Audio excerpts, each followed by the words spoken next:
Contemplation of the body. But how does the disciple dwell in contemplation of the body? There the disciple retires to the forest, to the foot of a tree, or to a solitary place, sits himself down with legs crossed, body erect, and with attentiveness fixed before him. With attentive mind, he breathes in. With attentive mind, he breathes out. When making a long inhalation, he knows, I make a long inhalation. When making a long exhalation, he knows. He knows, I make a long exhalation. When making a short inhalation, he knows, I make a short inhalation. When making a short exhalation, he knows, I make a short exhalation. Clearly perceiving the entire breath body, I will breathe in. Thus he trains himself. Clearly perceiving the entire breath body, I will breathe out. Thus he trains himself. Calming this bodily function, I will breathe in, and thus he trains himself. Calming this bodily function, I will breathe out. Thus he trains himself. Thus he dwells in contemplation of the body, either with regard to his own person or to another person, or to both. He beholds how the body arises, beholds how it passes away, beholds the arising and passing away of the body. A body is there. A body is there, but no living being, no individual, no woman, no man, no self, and nothing that belongs to a self, neither a person nor anything belonging to a person. Person as in the bodily identification. Because we are the spiritual, we're not, we operate these things. But this clear consciousness is present in him because of his knowledge and mindfulness, and he lives independent, unattached to anything in the world. Thus does the disciple dwell in contemplation of the body, and further, whilst going, standing, sitting, or lying down, the disciple understands the expressions I go, I stand, I sit, I lie down. He understands any position of the body.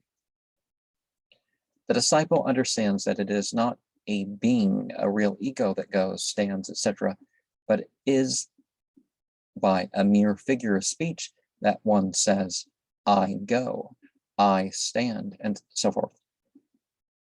And further, the disciple is clearly conscious in his going and coming, clearly conscious in looking forward and backward, clearly conscious in bending and stretching, clearly conscious in eating, drinking, chewing, and tasting, clearly conscious in discharging excrement and urine, clearly conscious in walking, standing, sitting, falling asleep, and awakening, clearly conscious in speaking and keeping silent, and all the disciple is doing, he is clearly conscious of his intention, of his advantage, of his duty, of the reality.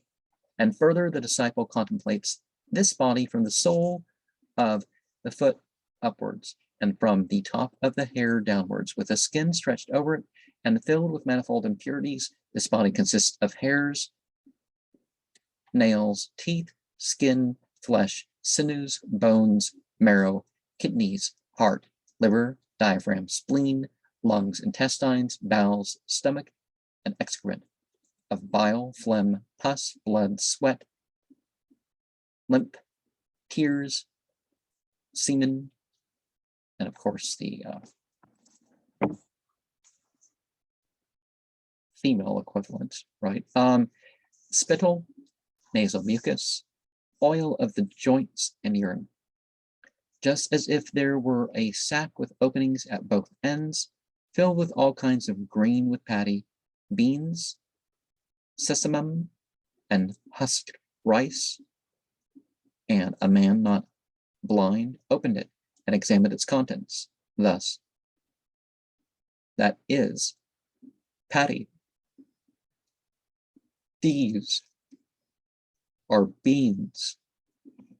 This is sesamum. This is husk rice.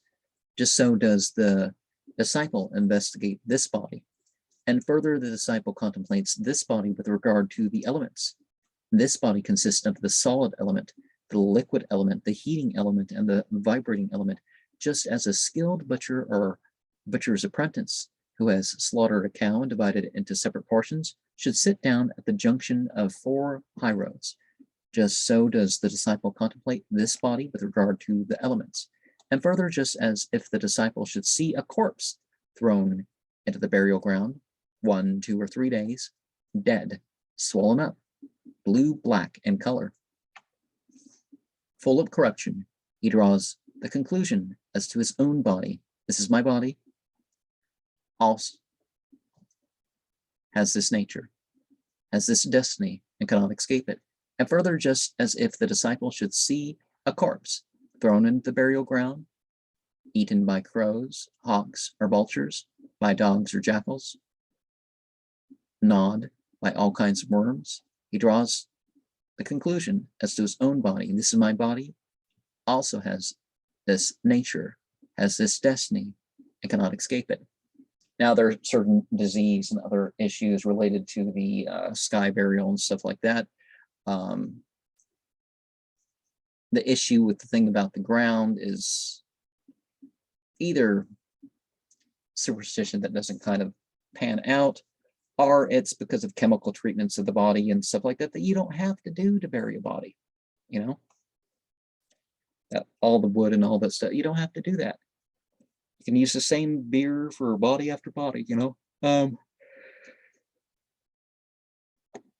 And further, just as if the disciple should see a corpse thrown into the burial ground, a framework of bones, flesh, hanging from it, bespattered with blood, held together by the sinews, a framework of bones, stripped of flesh, bespattered with blood, held together by the sinews, a framework of bones without flesh and blood, but still held together by the sinews, bones disconnected and scattered in all directions, here a bone of the hand, there a bone of the foot, there a shin bone, there a thigh bone, there the pelvis, there the spine, there the skull. He draws the conclusion as to his own body. This is my body, also has this nature, has this destiny, and cannot escape it.